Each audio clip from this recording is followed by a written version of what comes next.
Père très saint, merci pour ton Église. Merci pour le peuple que tu as racheté de toute langue, de toute race, de toute tribu, de tout peuple. Tu t'es acheté un peuple, Seigneur, un rachat sacrificiel. Tu t'es donné pour nous, Seigneur, et c'est grâce à un privilège d'être là réunis, de croire en toi, et de nous unir ensemble pour invoquer et élever ton nom. C'est une telle grâce, Seigneur, de ce que tu es un Dieu vivant, qui est là présent au milieu de ses enfants. Tu es le roi de gloire et le Seigneur des seigneurs. Et quand nous t'invoquons, nous savons que tu es là.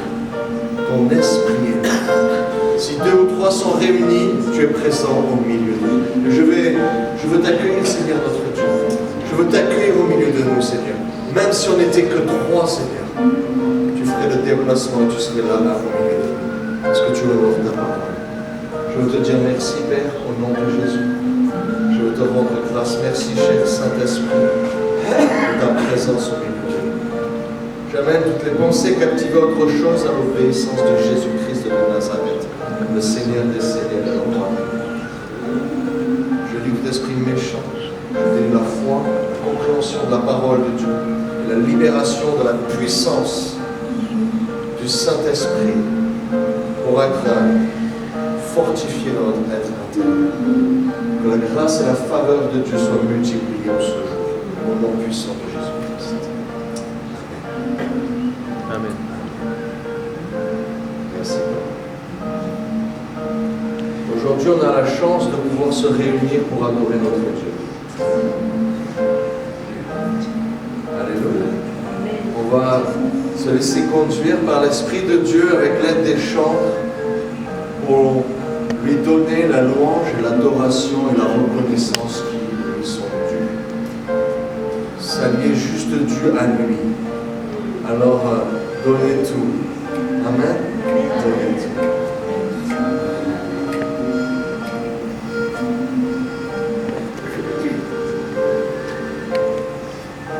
Vous allez vous relever pour être avec nous.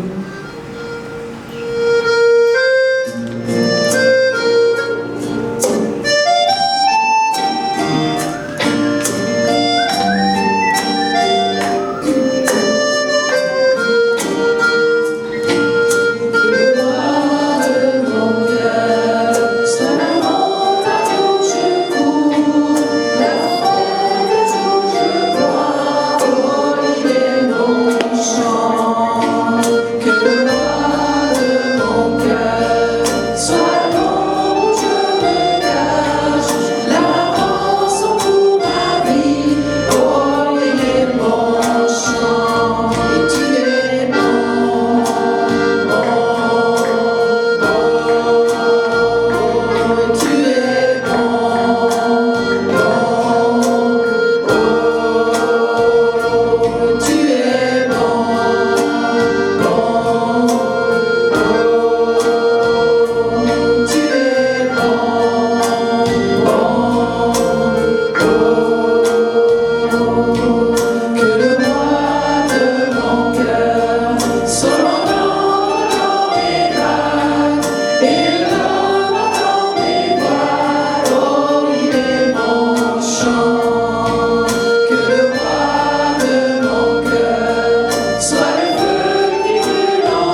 Thank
es le même hier, aujourd'hui, éternellement.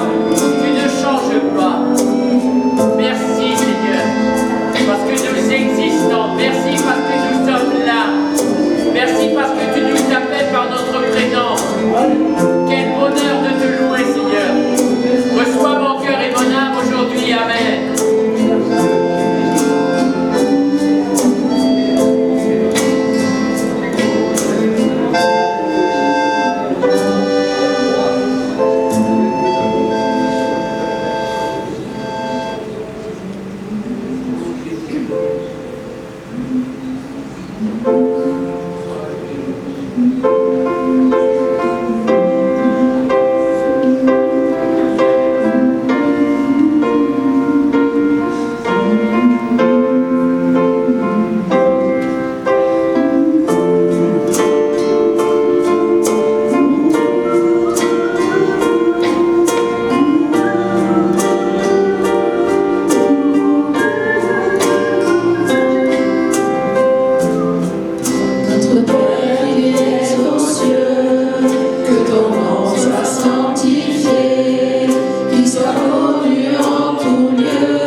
Que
les anges au milieu de nous. Est-ce que vous les entendez ce matin? Parce que c'était très beau. La mélodie, pendant que Laetitia faisait la musique, j'entendais les anges. Ils rayonnaient de joie.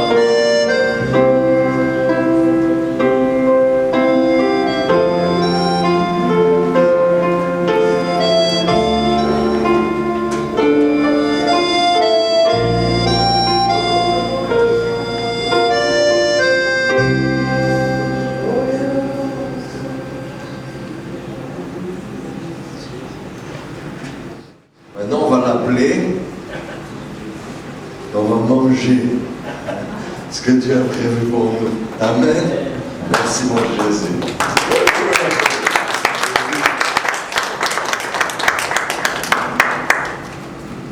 Bonjour donc à toutes et à tous. Est-ce que c'est bon? On va voir. Ouais, c'est vrai. Voilà. Bonjour à toutes et à tous. Et un plaisir et un bonheur de se retrouver. Certains en France diraient non. Voilà.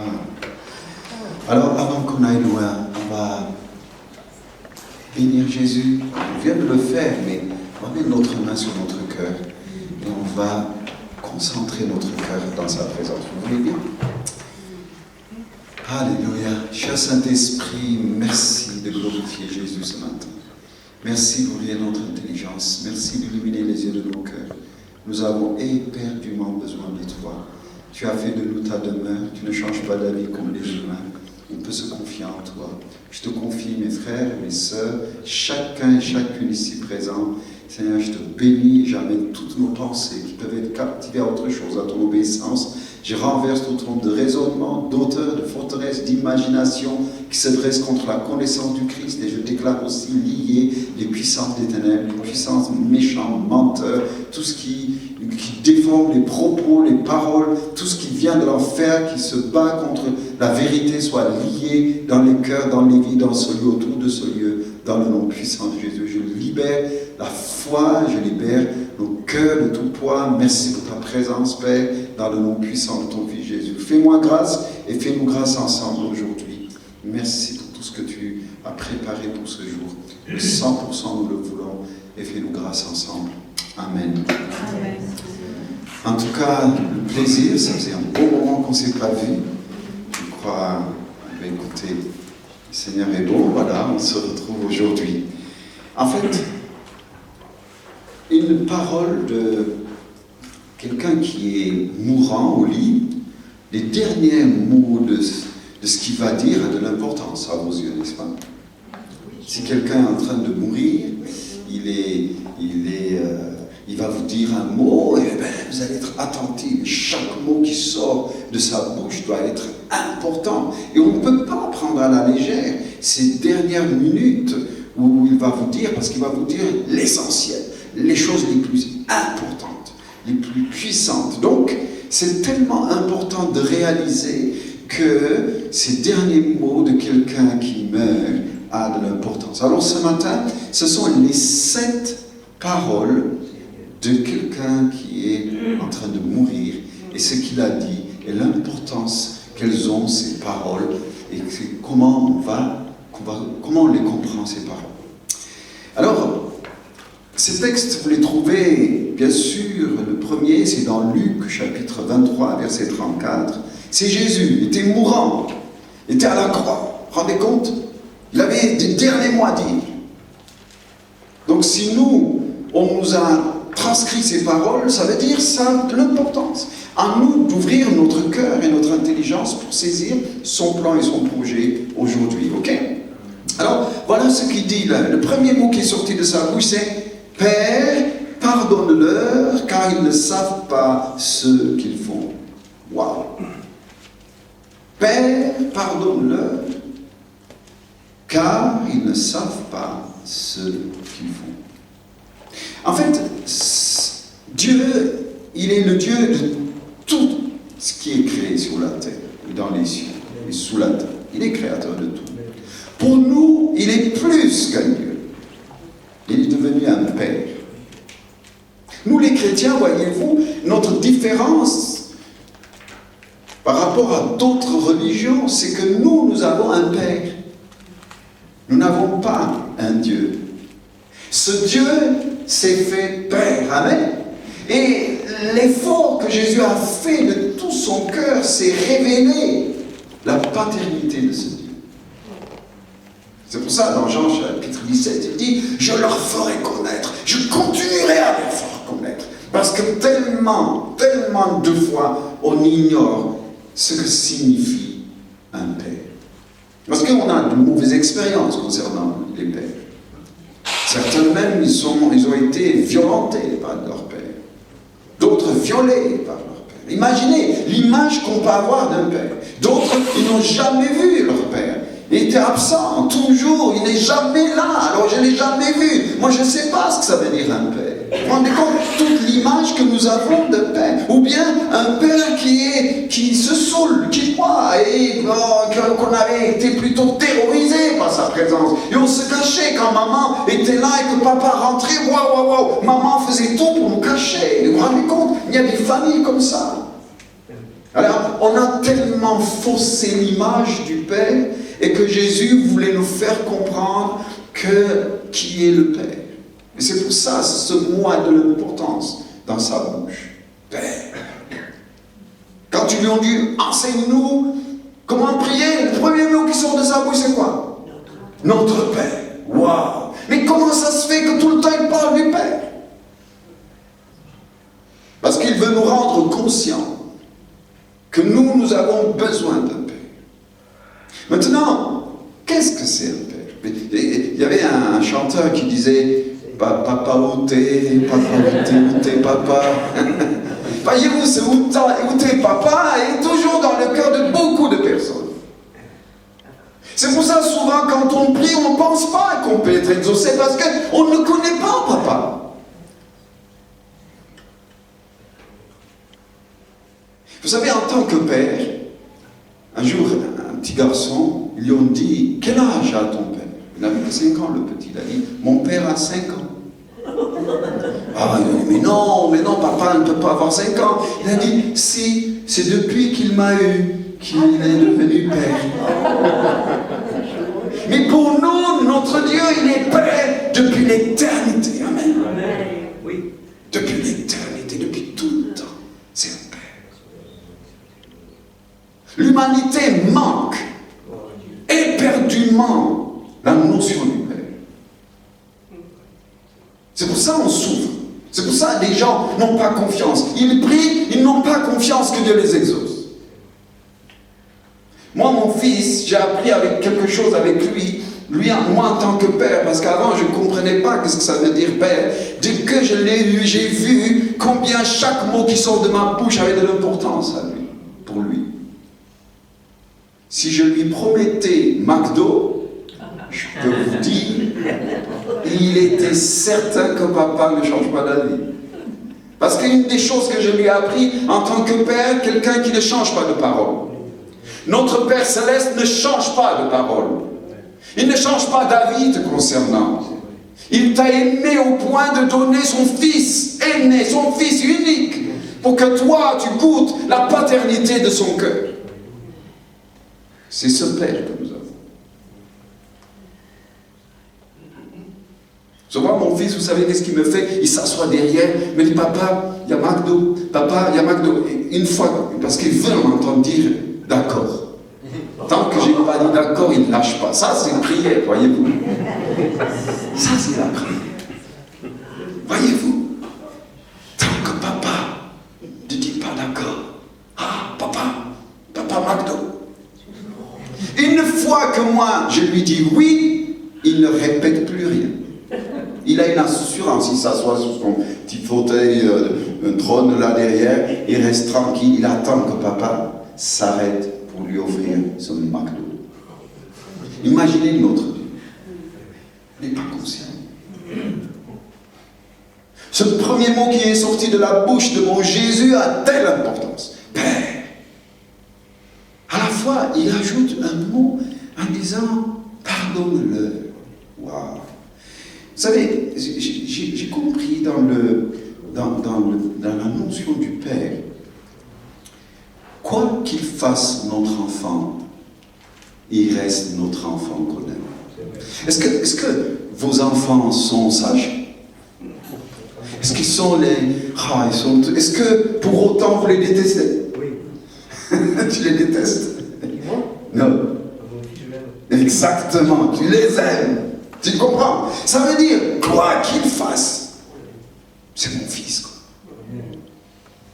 Ton Dieu est comme ça. Il n'est plus ton Dieu, c'est ton papa. Peut-être il n'aime pas ce que tu fais, mais il aime ce que tu es. Parce qu'il t'a engendré, tu sors de lui. Sa réussite, son succès, c'est mon bonheur. Son échec me fait mal. Ses peines, ce sont mes peines. Je ne vous dis pas. On ne se rend pas compte ce qu'un père peut sentir au fond de lui. Ah, il est père depuis l'éternité. Alors, qu'est-ce que fait le père? Le père d'abord donne une identité. Vous savez, le mot identité, c'est quoi? Beaucoup de personnes s'identifient sur ce qu'ils font, ou sur ce qu'ils ont, ou sur ce qu'ils savent. Plus je sais, je suis. Plus j'ai, je suis. Plus je fais, je suis. Vous savez, il y a des gens, c'est comme ça, qui s'identifient. C'est pour ça, quand vous voyez par exemple un ingénieur, vous dites « Bonjour ingénieur », alors lui il s'identifie en tant qu'ingénieur. Dernièrement, une de nos amies qui est docteur, elle a eu un AVC et elle a totalement oublié. Si ton identité est basée sur ce que tu sais, ou sur ce que tu fais, ou sur ce que tu as, ben tu as tout faux. Ton identité doit être de ce qu'il est, lui en toi. De ce que toi tu es à ses yeux. Comment tu te vois? J'ai vu une chose, voyez-vous. Les gens, quand ils sont blancs, ils veulent être noirs. Quand ils sont noirs, ils veulent être bleus. Je sais pas, chaque fois, quand ils sont gros, ils veulent maigrir. J'ai dit, mais attendez, les gars, qui a choisi sur cette terre l'endroit où il devait naître? Il y en a ici qui a déposé un dossier au Seigneur en disant, je pourrais aller en France, ça m'intéresse bien, et j'aimerais avoir des yeux bleus, tiens, ça me fera du bien. Et en même temps, si j'étais grand et costaud, ça serait parfait. Est-ce que quelqu'un a déposé un dossier comme ça? Personne ici n'a déposé un dossier. Ce que tu es est un cadeau gratuit. Moi je dis mieux, tu n'es qu'un agent secret déguisé en blanc. Un agent secret du Seigneur déguisé en blanc, en noir, en jaune, en grand, en gros, en petit, en mince et ben voilà. Parce que Jésus a dit, je suis venu pour détruire les œuvres du diable. Oui, amen. Sa mission c'est quoi? Détruire les œuvres du diable. Déguisé en humain, le créateur du ciel et de la terre, incarné dans un corps humain. Il a voulu la même chose. Ici, personne n'a choisi son pays, sa couleur, sa taille, sa famille, personne. Et nous, on est tellement concentrés sur des choses éphémères. On en veut nos familles, on en veut nos pères terrestres et nos mères terrestres. On déteste. Oh, avec tout ce que maman m'a fait. Oh, avec tout ce que papa m'a fait. Dieu simplement lui a prêté d'être, croyez-vous, quand on vous donne à quelqu'un pour dire, tu l'élèves bien, attention. Hein. C'est ce que Dieu a fait. Des fois, ses parents, ils ne savent pas élever. Il y a l'échec. Et on ne va pas accuser ses parents et détester aussi celui qui est l'auteur de la vie, même le Père éternel, on ne peut pas dire. Il y a des gens, quand j'entends certains prier, je comprends où est leur relation. Certains, ils disent Dieu. Voyez-vous, leur prière, ils commencent toujours, mon Dieu, c'est bien, sa relation est au niveau de Dieu. Un autre, c'est Seigneur, Seigneur, Seigneur. Ah, tiens, ça va sur au niveau Seigneur. Il y en a d'autres qui disent, oh Seigneur Jésus, Seigneur Jésus. Ah, tiens, ils connaissent bien sûr. Très rare, j'ai entendu des gens qui disent, Père, mon Père, Père, c'est en ton nom que je viens. Amen. Père, c'est dans le nom de Jésus que je viens. Papa. Cette approche change tout. Un père donne une identité. À qui tu t'identifies? À qui tu t'identifies? À ton Père céleste. Amen. C'est pour ça l'effort que Jésus a fait de nous présenter le Père. Le Père donne pas seulement une identité, il sécurise. Toi qui se sens insécurisé, j'ai peur. Tout le temps, il y a des gens qui me disent j'ai peur. Ça veut dire qu'ils ne connaissent pas le Père. Ces personnes jeunes, prient, tout, ils font tout. Ils ont peur. Tenez, le contraire de la peur, c'est quoi? La paix, la foi. Confiance. Ok. Maintenant, ça c'est humainement. Vous avez tous raison. Mais bibliquement, l'amour parfait bannit la peur. C'est savoir qu'on est aimé qui enlève la peur. Si tu sais que le Père t'a aimé, tu n'as plus peur. Quoi qu'il arrive, tu resteras confiant. Si tu as peur, c'est que où est l'amour du Père en toi? D'ailleurs, tu ne penses même pas qu'il t'a écouté pour t'exaucer. Tout à l'heure, je vous ai dit, mon fils, si je lui sortais un mot, il sait que je ne change pas d'avis. Moi, en tant qu'humain, imaginez votre Dieu. La Bible nous dit, celui qui a planté les yeux ne regarderait-il pas? Amen. Celui qui a planté les oreilles n'entendrait-il pas, nous dit. C'est impossible. Si toi tu entends, lui il entend. Si toi tu vois, lui il voit. C'est pour ça qu'il cherche partout quelqu'un qui lui fait confiance. Dans Hébreux 11, il nous dit, il est impossible de plaire à Dieu sans la confiance, sans la foi. Il y a des gens qui disent, après avoir prié, ils me disent, j'ai des douleurs, j'ai mal, j'ai dit, tu ne lui as fait pas confiance. Après avoir prié, j'aime Marie, vous savez. Marie, vous savez qu'est-ce qu'elle a fait? Elle est venue, elle a dit, il y a du vin qui manque. Ouais, écoute, c'est pas mon jour, qu'est-ce que tu me demandes? Il y a du vin qui manque. Les gars, faites tout ce qu'il vous dira. Bam, elle est partie. Quelle confiance! Quelle confiance! Et Jésus était obligé de changer l'eau en vin.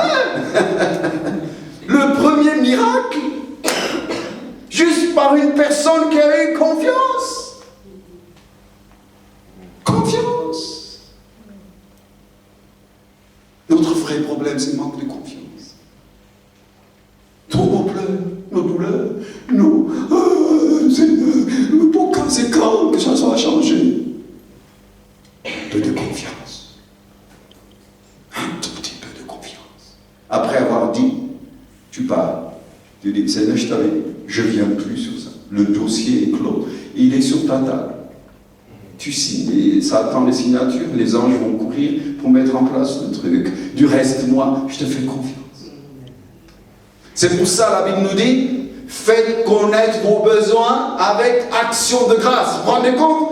Vos besoins, une fois que vous avez dit vos besoins, vous dites merci, vous remerciez le Seigneur, vous louez comme si déjà eu fait. Ça, c'est le cœur du Père. Connais-tu ton Père? C'est une vraie question. Les derniers mots de mourant, ça devait être important. Mais aussi un Père donne une dignité.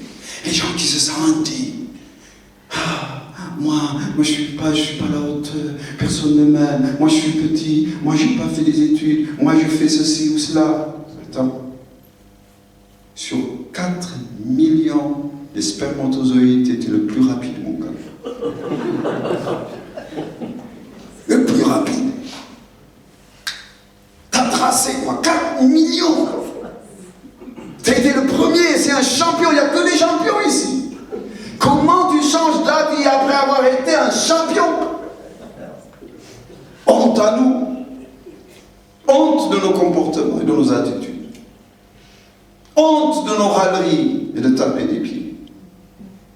Honte de douter de ce Dieu qui t'a tant aimé. Ça lui fait mal. Vous pouvez faire tout ce que vous voulez ici-bas. Ce qui lui plaît, vous savez c'est quoi? Un peu de confiance. Sans la foi, il est impossible de lui plaire. On peut le dire ensemble? Sans la foi, il est impossible de lui plaire. Impossible. Tu peux sacrifier ton temps, tu peux jeûner, tu peux prier, tu peux donner toutes tes finances, tu peux donner tout ce que tu veux. Ce qui l'intéresse, c'est un peu de confiance. Amen, amen. Donc ce sentiment d'infériorité, vous savez que ça provoque l'infériorité, la jalousie. Vous savez pourquoi on est jaloux? Parce qu'on pense ce que nous avons est moins que ce que l'autre a. C'est tout la jalousie, c'est ça. Pourquoi je suis jaloux? Juste l'autre, oh, il est plus beau que moi. Peut-être toi tu es mieux déguisé pour être un bon agent. Tu ne le savais pas.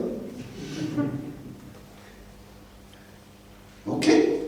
Tout manque de confiance, critique, bavardage, essayer d'attirer l'attention des autres, tout ça, ça montre sentiment d'infériorité.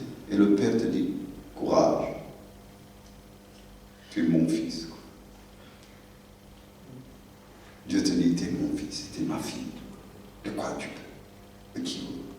Ok, comme on dit en anglais. Amen. Mais aussi, un père discipline. Des fois, on passe par des moments pas évidents. Vous savez, la déception de non-exaucement. Vous connaissez la déception du non-exaucement? Vous n'avez pas été exaucé, vous boudez. Bien sûr, vous n'allez pas le dire directement. On n'a pas été exaucé. Ça veut dire, tu avais déjà tout préparé dans ta tête. Comment il devait le faire? Et Dieu ne l'a pas fait exactement comme toi tu voulais. Alors, il y a ce qu'on appelle le bouderie du non-exaucement.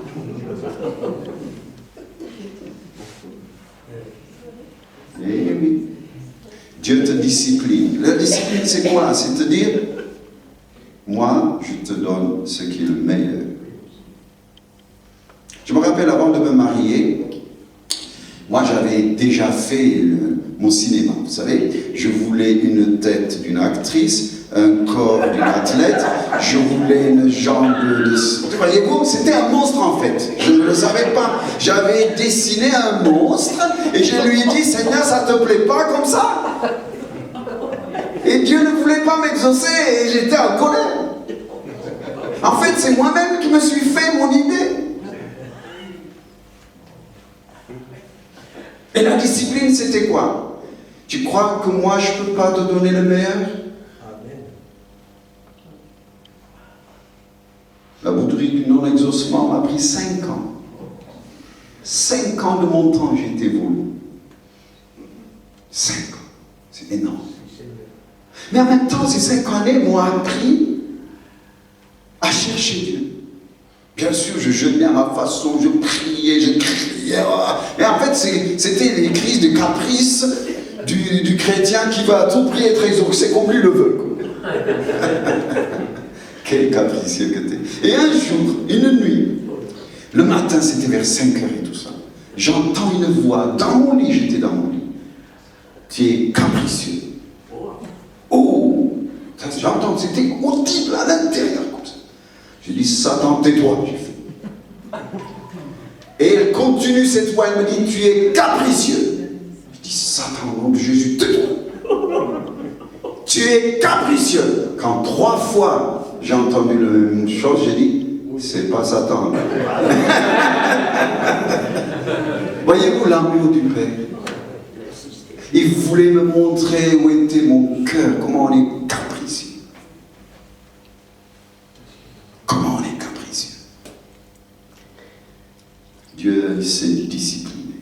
Amen, amen. Dieu aussi, en tant que Père, il s'est motivé. Ça, c'est le Père. Le Père motive.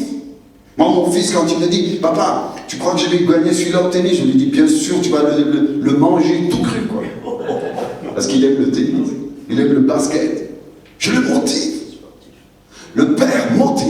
Le Père Céleste motive. Quand tu fais quelque chose, tu as une joie qui jubile à l'intérieur de toi. Quand tu témoignes à des gens et que tu vois le fruit de ton témoignage, il y a une jubilation à l'intérieur.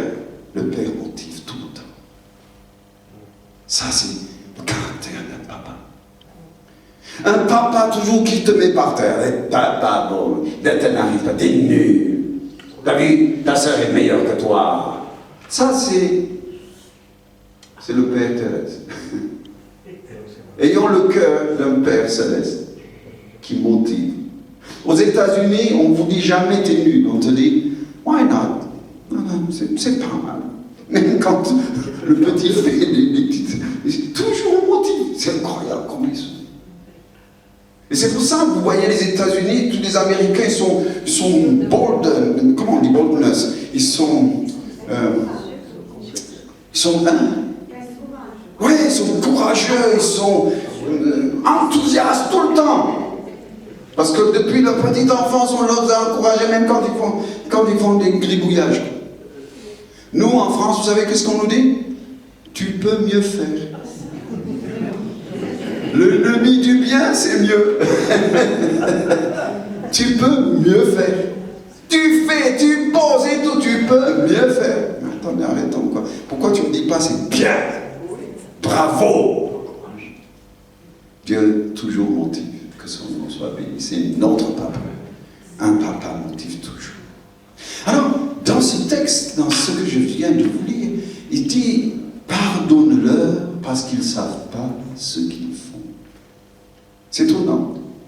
Pardonner, sans pardonner, il ne peut pas y avoir une relation avec notre Père. Si vous ne commencez pas par pardonner vos frères et vos sœurs, en particulier vos parents, eh bien, l'accès dans la présence du Père est bloqué. Et c'est pour ça que Jésus commence par cela, pardonne-leur, parce qu'ils ne savent pas ce qu'ils font. Ça veut dire, ils n'ont pas compris, pour avoir accès dans ta présence, il faut qu'ils pardonnent. Donc les jeunes, prenez à pardonner papa, maman. Attention. C'est pour ça que la Bible nous dit, pardonnez. Dans le mot pardonner, il y a le mot donner, on donne. Amen. Le pardon, ça se donne. Le pardon, ça ne se sent pas. Il y a des gens qui veulent sentir pour pardonner. Pardon, ça ne se sent pas. D'ailleurs, le pardon, ça ne se donne pas parce que la personne a reconnu ses fautes. Détrompez-vous. La Bible ne nous dit pas ça. La Bible nous dit, pardonnez à tous qui vous ont offensé. Point à la ligne. C'est pas marqué s'il reconnaît ses fautes. Alors, il y a des gens qui viennent me voir et me disent, mais avec tout ce qu'il m'a fait, il faut qu'il reconnaisse ses fautes. Après, je lui pardonne. Dis pas. Tu as sorti un nouvel évangile, quoi. Ça n'existe pas. Toi, tu fais la marche du pardon, la guérison vient. Alors, les gens mélangent les blessures intérieures avec le non-pardon. Ce que tu sens au fond de toi, ce sont les blessures. Tiens, à mon Jacques, si je l'écrase bien fort au pied et que ça saigne, par exemple, mais bon, au début j'avais fait exprès, disons. Après j'ai dit, tiens, il vaudrait mieux pour moi que je lui demande pardon et je suis venu te demander pardon. Tu me pardonnerais? Oui. Voilà, ça c'est un bon chrétien. Il me pardonne. Mais le fait qu'il me pardonne n'arrêtera pas le saignement. Le pardon, ça se donne. Les blessures, ça se soigne. Toutes vos blessures avec vos parents, avec vos pères et vos mères, je peux vous dire, ne peut pas être soignées sans commencer par le pardon. Je donne le pardon. Je reçois ma guérison après ça. Les blessures, ça se soigne. Le pardon, ça se donne. Amen. Mais la Bible, elle est magnifique. Elle va même plus loin. Quelquefois, il y a des gens qui disent, moi, je vais pardonner. Mais alors, moi je vais vérifier si vraiment vous avez pardonné. C'est étonnant parce que j'aime toujours vérifier, moi, vous me connaissez un peu maintenant. Hein? Alors, c'est dans Hébreux, chapitre 12, verset 15. Comment je peux savoir que j'ai totalement pardonné? Vous avez une idée? Allez. Lancez des idées à 100 €. On n'a plus d'amertume. Oui. On n'y pense plus du tout. Ok. On a la paix. Tout ce que vous dites est correct. On parlait sans émotion. On parlait sans émotion. Exactement. Ok. Qui dit mieux? On a la joie dans le cœur. Ok. Maintenant, on va vérifier bibliquement. On va vérifier bibliquement parce que c'est incroyable ce que la Bible dit. Elle va nous dire ceci dans Hébreux chapitre 12, verset 15. Elle nous dit ceci. Veillez à ce que personne ne se prive de la grâce de Dieu, à ce qu'aucune racine d'amertume poussant des rejetons ne produise du trouble et que plusieurs n'en soient infectés. C'est incroyable. Ça veut dire, quelquefois on pardonne, c'est comme si on coupe l'arbre, mais on a oublié qu'il y a la racine. La preuve que ces racines sont là, vous savez, vous arrivez, vous ne maudissez plus. La Bible nous dit ne maudissez pas, mais bénissez. Mais vous n'arrivez pas à bénir. Vous savez, vous arrêtez de maudire. Mais en ce qui concerne le mot bénir, ça arrête. Et ce texte nous dit, mais pourquoi tu te prives de la grâce? Ça veut dire un cadeau gratuit, la grâce c'est ça. Pourquoi tu te prives? Si je ne suis pas prêt à bénir à cause de souvenirs douloureux, cela signifie que le pardon n'est pas en chemin. C'est que je retiens quelque chose, pas de liberté. Et donc, à l'intérieur, nous nous privons de la grâce de Dieu. Si tu vois une personne et tu dis, il y a des gens qui m'ont dit, avec lui, je n'ai plus rien. C'est bon, c'est réglé. En même temps, je peux le voir. Je n'ai pas envie de le voir. S'il est plus loin il sera, mieux je serai. Quoi.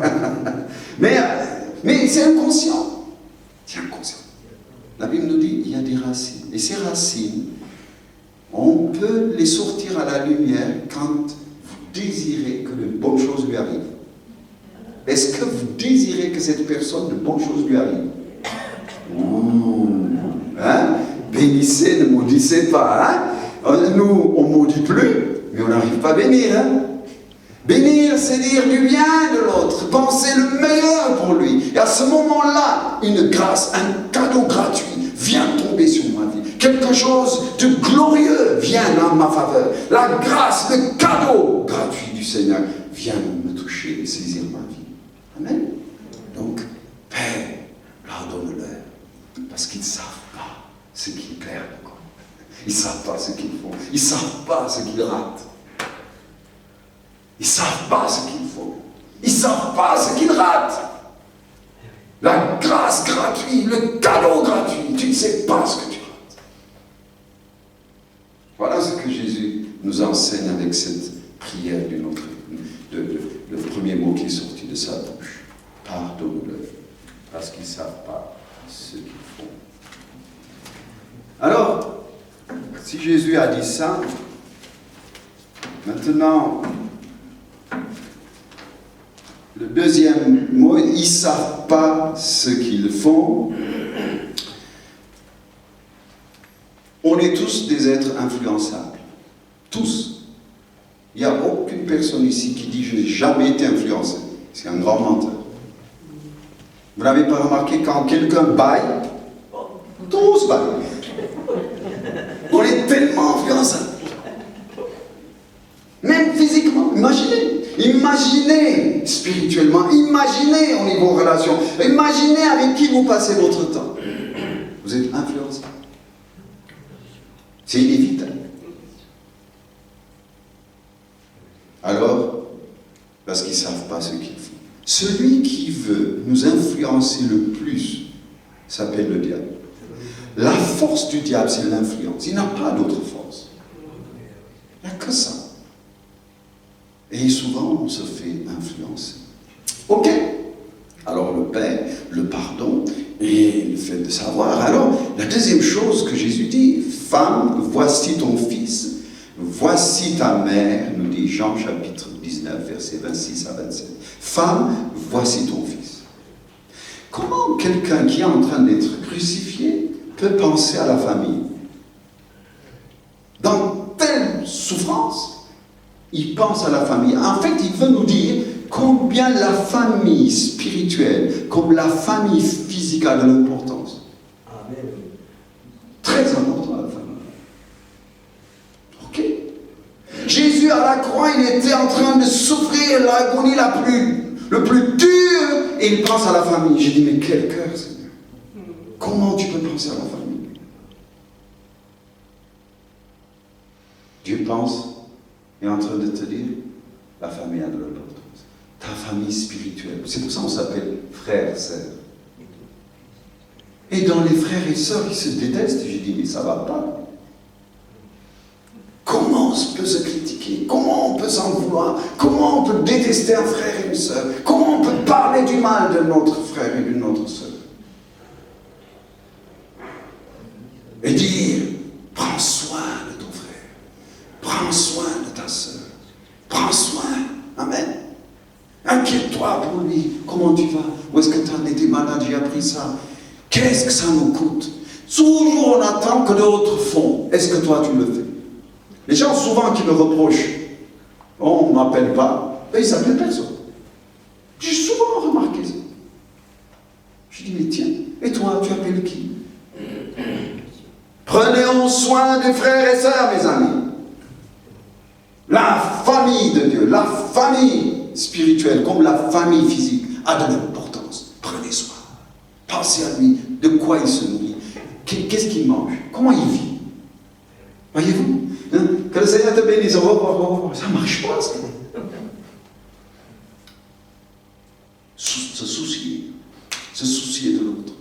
Qu'est-ce qu'il vit, comment il vit, où est-ce qu'il en est. Moi, j'arrête pas, ils me connaissent. Hein. Celui-là, ça fait longtemps que je ne l'ai pas vu. Celle-là, qu'est-ce qui se passe? Pourquoi il ne me parle plus? Qu'est-ce qu'il y a? Vous avez eu des nouvelles dessus? C'est comme ça, hein? N'est-ce pas vrai? Tout le temps. Parce que pour moi, la famille a de l'importance. Amen. Amen. Prenez soin spirituellement, émotionnellement, financièrement, matériellement, intellectuellement, et qu'il ne se perde pas. Alléluia. Donc, voici ton père, voici ton fils, femme, voici ton fils, la famille. La troisième chose que Jésus dit, en vérité, je te dis, aujourd'hui tu seras avec moi dans le paradis. Luc chapitre 23, verset 43. Je suis étonné, un jour il y a des témoins de Jéhovah qui sont venus à la maison. Ils m'ont dit, tu sais, la fin du monde approche. Il n'y a que 144 000 qui vont échapper. Ils me regardaient comme ça. Et j'ai dit, la fin du monde, ici, ça va se faire. Je lui dis, vous savez, moi j'ai un texte dans la Bible. Jésus a dit, tu seras là où je serai. Je lui dis, moi j'ai pas peur, je lui fais. Ah bon? Il me dit, oui, parce que je serai là où il sera. Si c'est sur la terre, ben ça sera sur la terre. Si c'est sur une étoile, ben ça sera sur une étoile. En tout cas, je serai là où il sera. Amen. Le paradis, c'est Jésus. Le paradis, voyez-vous, aujourd'hui même, tu seras au paradis avec moi. Là où il sera, je suis. Si Christ est avec toi là, tu es au paradis. Si tu boudes, le paradis est à côté. Là où Jésus est, il y a le paradis, mes amis. Parce qu'il est la joie même, amen. Il est la paix même, amen. Il est la victoire même, amen. Il est le bonheur même, alléluia. Là où il est, je le suis. C'est pour ça un chrétien qui n'a pas de sourire, on n'a pas envie de goûter sa religion. C'est pour ça qu'il y a des gens qui disent, les gens ne m'écoutent pas quand je témoigne. Comment tu témoignes? Avec un trait triangle ou comment tu témoignes? Comment ça se passe? Il te dit, si tu es toujours triste et que tu pleurniches, je n'ai pas envie de le dire, moi. Je ne veux pas ce Dieu, moi, ça ne m'intéresse pas. Si Christ habite en toi, il y a le paradis toujours. Amen. Et rassure-toi le matin quand tu te lèves, si ce paradis est toujours en l'intérieur. Christ en nous, l'espérance de la gloire, c'est le paradis en nous. Nous portons le paradis partout où on va, à l'université, à l'école, au lycée. On porte le paradis avec nous. Et cet homme qui était le plus grand pécheur, vous savez, dans l'Ancien Testament, qu'est-ce qu'il y a? L'Ancien Testament, il y avait deux formes de péché. Il y a ce qu'on appelle le péché inconscient, qu'on appelle, ou bien le péché qu'on commet sans faire exprès, mais aussi il y a le péché qu'on commet volontaire. Il y a le péché involontaire et le péché volontaire. Alors, dans le péché involontaire, on donnait un sacrifice d'un animal, mais l'histoire est réglée. Mais dans le péché volontaire, comme l'impureté, tromper son épouse,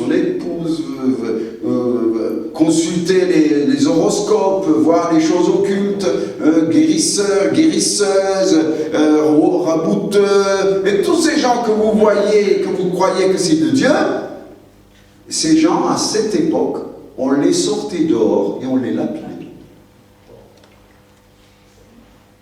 Mais quand Jésus est venu,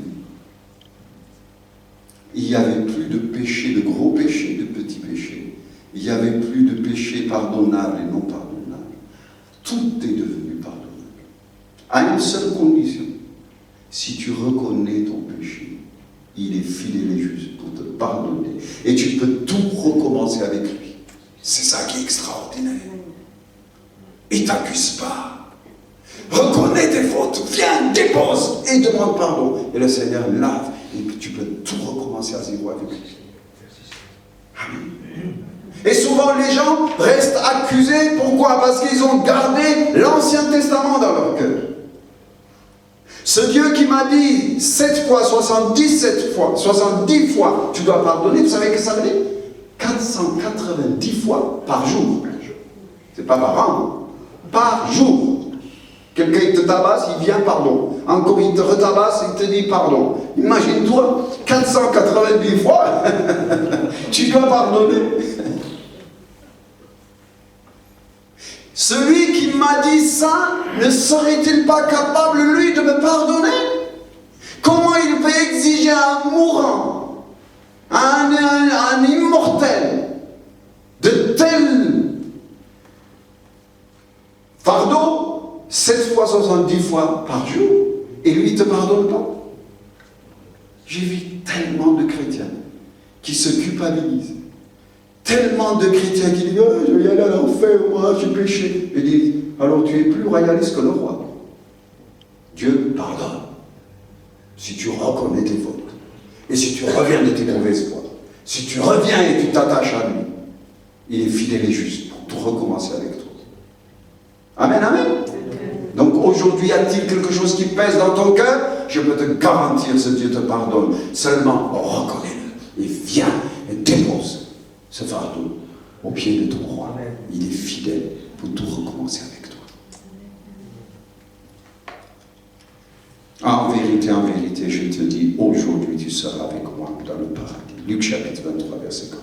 La quatrième chose que Jésus dit, mon Dieu, pourquoi m'as-tu abandonné? Matthieu chapitre 27, verset 46. Toi qui se sens abandonné, toi qui se sens seul, personne ne m'aime, personne ne s'intéresse. Il a fait exprès pour te dire, moi j'ai pris cette charge. Tu n'es jamais seul. La Bible nous dit, le Saint-Esprit est avec nous jusqu'à la fin du monde. Tout le temps. Il n'y a pas un instant que Dieu se détache de toi. Il n'y a pas une minute que Dieu enlève ses yeux de toi.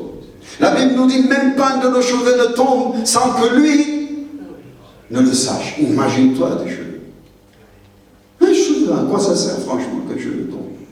Un jour, j'ai réfléchi sur ça. J'ai dit, mais je ne comprends pas, Seigneur. Un cheveu, à quoi ça te sert? Il m'a dit, toute ta mémoire génétique est dans tes cheveux. Ça m'intéresse. Dieu s'intéresse jusque-là. Oui, il y a une mémoire génétique, tout ce qui est de toi. C'est pour ça, aujourd'hui, un voleur ou un tueur, ils prennent un de ses cheveux, ils savent qui il est. On peut identifier la personne. Parce qu'il y a une mémoire, c'est mémorisé, tout, même pas de nos cheveux. Il nous montre l'importance que nous avons à ses yeux, l'importance qu'il porte nous concernant. Amen. Mon Dieu, pourquoi m'as-tu abandonné? Après, il dit, j'ai soif. Ça indique, j'ai soif. Vous savez qu'est-ce qu'il a soif? Il a soif que personne ne se perde. Il a soif de te présenter le Père. Il a soif que tu connaisses son cœur et l'amour qu'il a pour toi. Il a soif que tu comprennes sa parole. Vous savez qu'est-ce que Dieu cherche dans la vie? Juste la vérité dans le cœur. Il ne cherche rien d'autre. Il ne cherche pas que tu sois parfait. Il cherche la vérité dans ton cœur. Est-ce que tu es vrai avec toi-même? Est-ce que tu es vrai avec d'autres? Est-ce que tu es vrai avec Dieu? Dieu cherche une seule chose, la vérité dans le cœur. C'est tout. Il ne cherche pas que tu sois parfait. Je ne le suis pas, je ne le serai pas. Parfait, il n'y a que lui seul. Amen. La vérité dans le cœur. Et le 6e, il dit, Jean chapitre 19, verset 30, tout est accompli. Ça veut dire, j'ai vaincu la mort, le séjour des morts, j'ai vaincu tout. Au même endroit, au mont Golgotha, la même personne a vaincu la maladie, a vaincu le péché, a vaincu le diable, a vaincu la mort, a vaincu l'enfer et le péché tout entier. J'ai tout accompli. Papa, j'ai satisfait ce que tu me demandes. Vous savez, mon rêve, vous savez c'est quoi? C'est qu'un jour, dis aussi de ma part, Tef, entre dans la maison de ton Père, parce que tu as été fidèle. Tout ce que je t'ai demandé, tu as essayé de le faire de tout ton cœur. Je vérifie une chose dans mon cœur, mon attitude, mes mobiles, mon intention. Si mon intention est pure et que j'ai raté, Dieu me le compte comme bon. Rendez compte? Ça, c'est un bon prof. Ça. Vous savez, au lieu d'avoir 0, parce que mon intention était honnête. Si ton intention est honnête, si ton attitude est honnête, si que tes mobiles sont propres, Dieu bénit. Les Juifs disent, oh, Dieu, il voit l'intention et il bénit. Rien que l'intention. Un jour, un homme a dit au Seigneur, c'est David, il a dit, Seigneur, j'ai envie de te faire plaisir. Est-ce que tu me le permets? Son intention l'a touché, au point de dire, tu ne manqueras pas de trône pour l'éternité. Waouh!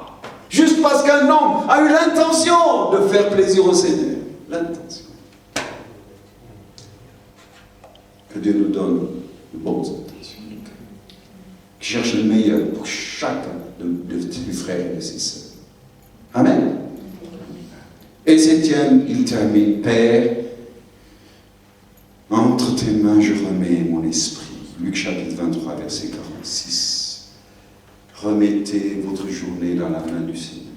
Est-ce que le soir, avant de dormir, vous remettez votre esprit dans la main du Seigneur? Est-ce que le matin, quand vous vous levez, vous remettez votre esprit dans la main du Seigneur? Apprenez à le faire. Si ce mot, il a dit que c'est important, je remets mon esprit. Mon esprit se décompose de 3 choses. Se compose de 3 choses. Mon imagination, mon intuition et ma recherche que j'ai, connaître la volonté de Dieu. Voyez-vous, on prie le Seigneur en esprit, en vérité. Il dit, la vraie prière, elle est spirituelle. Est-ce que ton imagination, tu le remets entre tes mains, ses mains? Est-ce que ton intuition, vous savez des gens qui disent, j'ai l'impression que... Souvent on se fait avoir par nos impressions. Beaucoup de gens se fâchent avec beaucoup de personnes à cause de leur impression. Dernièrement, il y a un gars qui dit, j'ai l'impression qu'on ne m'aime pas dans cette église. C'est ton impression. Rien de vrai là-dedans. Combien l'impression nous fait guerre entre frères et sœurs. Que Dieu nous fasse grâce. On peut se lever. On peut allumer si tu veux le froid. Parce que le chaud est là. Hein?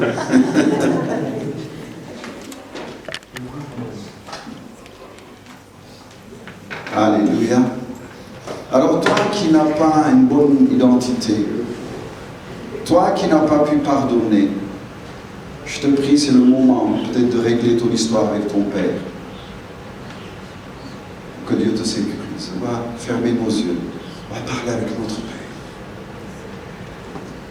Déjà avec ton Père terrestre, qu'il soit vivant ou mort, tu commences par pardonner. Quoi qu'il t'ait fait. Parce que la Bible ne nous donne pas d'autres garanties à côté. Il dit pardonne. C'est un commandement. Et après, par contre, tu dis maintenant, guéris mes blessures. Amen. On dépose le pardon maintenant. On va dire au Seigneur, pardonne.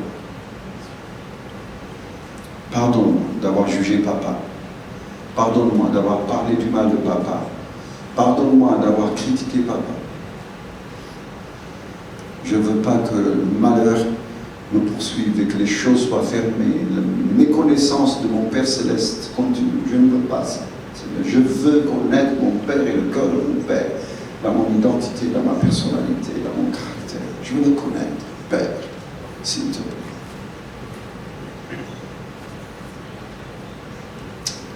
Merci Jésus.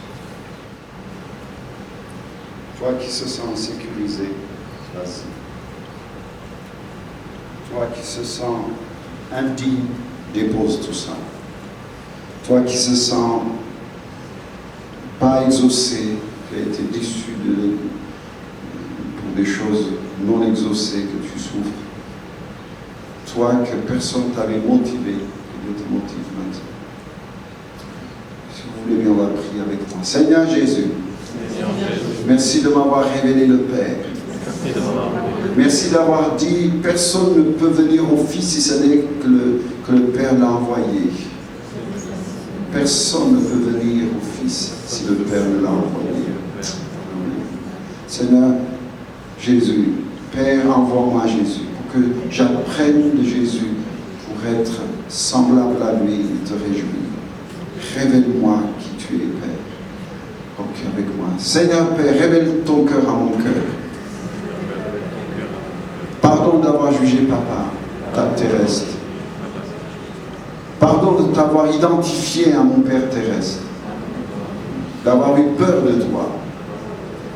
Pardon d'avoir eu de mauvaises connexions avec toi. À cause de mauvaises expériences ici-bas. Guéris mon cœur. Libère-moi de ce souvenir. Purifie mon âme. Papa, je te pardonne. Je te libère aujourd'hui de ma colère, de mon amertume, de ma déception, de ma rancune.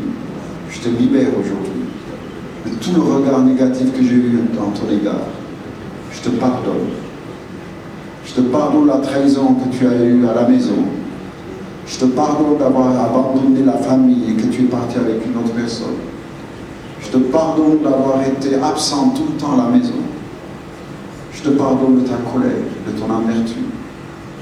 Je te pardonne de ta violence. Je te pardonne de ton absence. Je te pardonne de toutes les choses que tu m'as fait subir. Je te bénis aujourd'hui. Je te libère de ma colère. Amen. Seigneur, merci. Guéris les cœurs aujourd'hui. Guéris les cœurs de mes frères et de mes sœurs. Qu'ils vivent cette relation avec toi librement. Merci, cher Seigneur Saint-Esprit, d'agir maintenant dans les cœurs. Seigneur Saint-Esprit, d'agir dans les vies maintenant. Je te remercie. Merci, merci, merci, parce qu'ils ne savent pas ce qu'ils perdent. Je te prie d'aider mes frères et sœurs. Amen. Je pardonne toute ma famille aussi. Hein? Voici ta mère, comme disait. Je te pardonne, Seigneur, toute la famille ici. Toute ma famille spirituelle, comme ma famille charnel. Je pardonne mes enfants, je pardonne mon frère, ma soeur dans la chair, mes parents. Je pardonne tous les cousins et cousines qui m'ont fait mal, qui ont été pas justes à mon égard. Je pardonne aujourd'hui. Seigneur, parce que tu as pensé, tu m'as montré l'importance de la famille et l'importance de la famille spirituelle ici. Je pardonne et je bénis. Ok. Merci de ce qu'aujourd'hui je suis au paradis, parce que toi tu as fait de moi ta demeure. Je suis au paradis. Amen. Au paradis. J'ai soif de te connaître, Jésus. J'ai soif de te connaître, Père. J'ai soif de toi. J'ai soif de te faire plaisir, Seigneur. Tu as tout accompli. Tu as vaincu la mort et les séjours des morts. Tu as vaincu le péché pour moi, Jésus. J'ai plus peur du péché. J'ai plus peur de cette souffrance. Tu as tout accompli. Entre tes mains, je remets mon esprit maintenant. Amen. Tandis que je vais passer, je vais vous toucher, on va simplement remettre tout ça dans la main du Seigneur. Amen. Amen. Que l'amour du Père, la grâce de notre Seigneur Jésus-Christ et la communion du Saint-Esprit soient avec chacun d'entre vous. Je vous aime, soyez bénis. Et gardez profondément ces 7 paroles, ces dernières 7 paroles de Jésus.